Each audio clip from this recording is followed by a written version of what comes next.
From the Ticats Audio Network, this is Ticats Today with Brayden Neville. On today's episode, the Football Ontario Hall of Fame has introduced some of their inaugural class, and a few Ticats have been inducted, including Ticats legend Andy Fantuz, who joins me today. I also catch up with Ticats DB Javien Elliott to discuss his first season in the Hammer, off-season plans, and more. It's Wednesday, December 20th, 2023, and you're listening to Ticats Today. It's one of the best times of the year. We are now only 5 days away from Christmas. Hope everyone's getting that last-minute Christmas shopping going, getting ready for another festive holiday season. A little weird, no snow in Hamilton. It's been feeling more like fall than late December, but I'm okay with it. I don't mind staying away from the snow a little bit longer. Today, the Football Ontario Hall of Fame has announced their inaugural class, and some Ticats getting some recognition. Former Ticats QB Bernie Custis will be a member of the class. He made history on August 29th, 1951, way back in the day, when he became the first black quarterback to start a game in the CFL, and he did it as a member of the Ticats. Went on to play 5 seasons between Hamilton and Ottawa. Following his football career, he became a teacher, a principal, and also a coach at Sheridan College and McMaster University. During his time at McMaster, he was named the OUA Coach of the Year in 1982 and 1984, and was also named the CIAU Coach of the Year in 1982. He was inducted into the Canadian Football Hall of Fame in 1998, and to this day, the school next to Tim Hortons Field is named after him in his honor. He unfortunately passed away in 2017 at the age of 88, a guy who really made a huge impact on the league and really broke barriers in the CFL. The other Ticat, Andy Fantuz, who was inducted, we all know what this guy was able to do, an absolute dominant career in the CFL and at the U Sports level. His list of accomplishments speak for themselves. 2010, Most Outstanding Canadian, 5 Grey Cup appearances, including 2007 when he won and was named the game's Most Outstanding Canadian, and he did that again in 2014. He was named the game's Most Outstanding Canadian of that Grey Cup. A Heck Crichton winner in the CIS, and the list of achievements goes on and on. And joining me now to discuss being inducted as a member of the inaugural Football Ontario Hall of Fame is Andy Fantuz. Andy, congrats on being inducted into this inaugural class. Thanks, Brayden. Yeah, it was pretty surprising and an exciting news for sure. I got a lot of family and friends reaching out to me, and old teammates and colleagues, and just a lot of people I've ran into over the years. And yeah, it's quite an honor for sure. How does it feel to be recognized as a guy who grew up in Ontario and grew up playing football through the Ontario ranks, through U Sports, and then to the CFL? Yeah, it honestly, it means a lot. I grew up in Chatham, a pretty small town, and not necessarily known for their football. I didn't start playing until high school, but I got some great coaching all through high school, and then I went and played in the Essex Ravens, and then I went on to Western University. So really, all my upbringing was in Ontario, and I got to play all across Ontario, especially in what was called the OVFL back then, and then in college. So it really means a lot because I feel like I know a lot of these stadiums across the province very well over the years, and then especially when I get to be in the CFL and play in Hamilton or Toronto. It's always special when I'm playing in Ontario. What can you say about your time in U Sports and how it used to be back then and how much it's grown to now and looking at how football's progressed in Ontario and across the country? Yeah, the talent just keeps getting better every year. The players, the coaches, the support they have, the resources. So it's not a surprise you see so many Canadians or nationals excelling at the CFL level and even in the NFL now, because it all starts with the grassroots. And to be coached by Larry Haler, who's also being inducted into this Ontario Football Hall of Fame. The late Larry Haler, it's sad to lose him, but he taught me so much about football, but also about life. And it's interesting. I was telling university kids now what I want to hear if I was talking to myself 20 years ago, and the coaches really love you. They really care about you as a person, and I always reflect on things Larry Haler taught me, and it made me the person I am today, both on and off the field. Yeah, and to go into that more, what can you say about his impact on that program at Western and being such a powerhouse throughout those years, and for you to be inducted alongside him and a guy who had meant so much in your career? Yeah, well, he's a legend among legends. So, I don't feel like I should be in the same sentence as him. But he was at the time he was the winningest coach in CIS history, and he just had such a control over the team. He had such a way of presenting his speeches and his ideas. He's such a character, and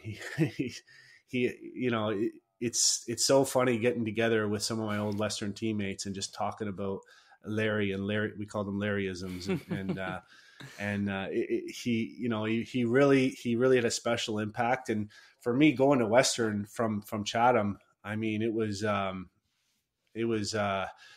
kind of a nerve-wracking experience. I didn't know if I was going to make the team, let alone, or like if I was going to dress, if I was going to start, and it all kind of just fell into place, and he was an integral part of it all. And in 2002, you won Rookie of the Year with him as your coach. What was that like? And clearly he showed that trust in you right away when you came to his program. Yeah, I like I said, I just got down to business in training camp and just tried to make the team. And then the first game came around and I saw the dress roster, and it said I was not only dressing but starting, and I was blown away. But he always said, like, he saw something in me. He just had to kind of cultivate it a bit. An ability of time and space, and being able to work with the quarterback and get open when the quarterback's scrambling. That's something that with Chris Hessel as a quarterback for my first 3 years, and then Michael Folds, I certainly got a lot of those kind of plays. But just the whole experience at Western was just amazing, football wise and otherwise too.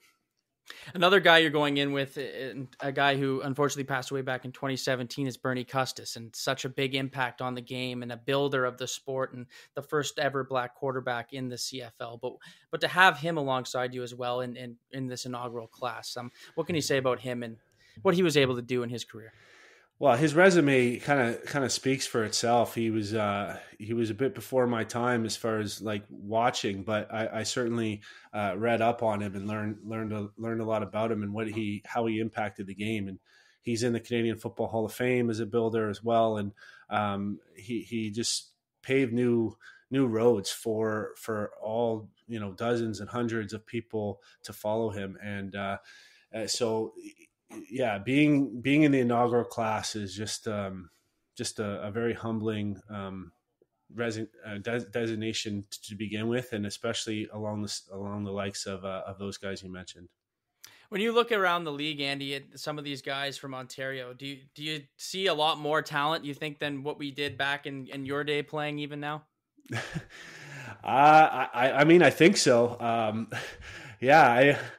I get to work with a number of high school athletes and college athletes, and I always say, I'm like, geez, this guy's way better than I was at that age, But we're I guess when you keep going up the ranks, you gotta have like what it takes above the shoulders too, and you gotta have that mindset and that determination to be a competitor and to succeed. And I guess that's where the players who are able to have a long career separate themselves from the numerous other amazing athletes that are surrounding them as they're coming up the ranks.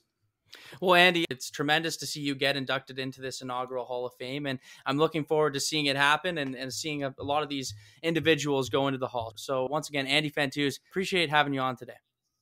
Yeah, thanks, Brayden. Yeah, they keep announcing a couple people every day, it seems like, and I don't know exactly what the ceremony will be, but I'm definitely looking forward to it, and I've got my eyes glued to the feed to see who else is coming in. That was Andy Fantuz, and congrats to him on being inducted into that inaugural Football Ontario Hall of Fame class. My next guest is coming off his first season with the Ticats, where he had 3 picks in 14 games. Javien Elliott. Javien, how's the offseason been treating you so far, man? It's been going great, man. Down here in Florida, enjoying life, man. Enjoying the family, and just you know, getting back right, getting in the groove of things. How was it being back in that Florida heat and just getting away from this cold weather down here in Hamilton? It's been good. It's probably about in the 60s now, so it's not like hot. It's just really, really perfect weather. It's a little Yeah. cool, but not cold at all. So yeah, definitely enjoying that for sure. Off season wise, how has the training been? How has the rehabbing been for you and getting back here and preparing for that next season? It's been going well. Just mainly just focusing on getting not only getting healthy, but just getting to a point where I can be not only back to my old self, but better than I was before. So it's more than just getting back healthy for me. What does the training look like for you? I mean, right now I'm rehabbing a lot, so Yeah. it's kind of different than just training, going Yeah. and going hard. It's right now I'm just rehabbing, focusing on my building everything up around my injury, not just focusing on the injury, but just building everything up around it as well. So that's my main focus right now. Let's look back at the season you had with the Ticats, your first year with the Cats. How was it getting to experience Hamilton and how crazy this fan base can be? It was a great experience for me because, like you said, the fan base is awesome. They show up regardless of what's going on, and yeah, definitely opened my eyes to see what's out there. Because growing up in Florida, you don't really know much about Canada, so Hmm. definitely was good to see. A lot of guys on this DB group got time in during the season last year, and it was almost a revolving door with everything that was going on, whether there was an injury or another guy stepping up or this or that. But what was it like for you to be a part of that and have so many different guys playing around you throughout that season? It was good to see everybody just being able to come in and really show that the work was paying off because I was able to witness guys get better over the season and being able to see different guys play in different positions and overall just being around that group was fun. It was cool. So, I'm proud of the growth that I saw in the group. So, just I'm excited to see how they continue to grow. One guy that had a breakout season was Stavros Katsantonis. What did you see from him in his breakout year in the CFL and being a Canadian player to do that as well?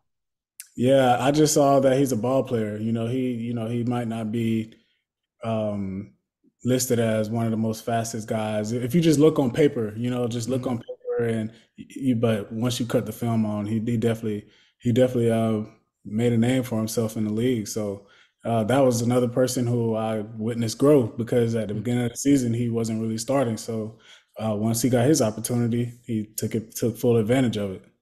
Are there any guys down in Florida that you train with around the CFL or any players that you catch up with? No, I don't really know many guys Yeah. around the CFL down here. Hmm. I guess Florida, I mean, it's not really a place you see a ton of CFL guys come from, although it is probably one of the places that I would like to be most, I think, in the off season. So I'd say you're lucky in that sense. One thing I have to ask you about that's totally off topic here is FSU getting snubbed from the from the national championship. What do you think about that? I saw your reaction on Instagram being an ex FSU player.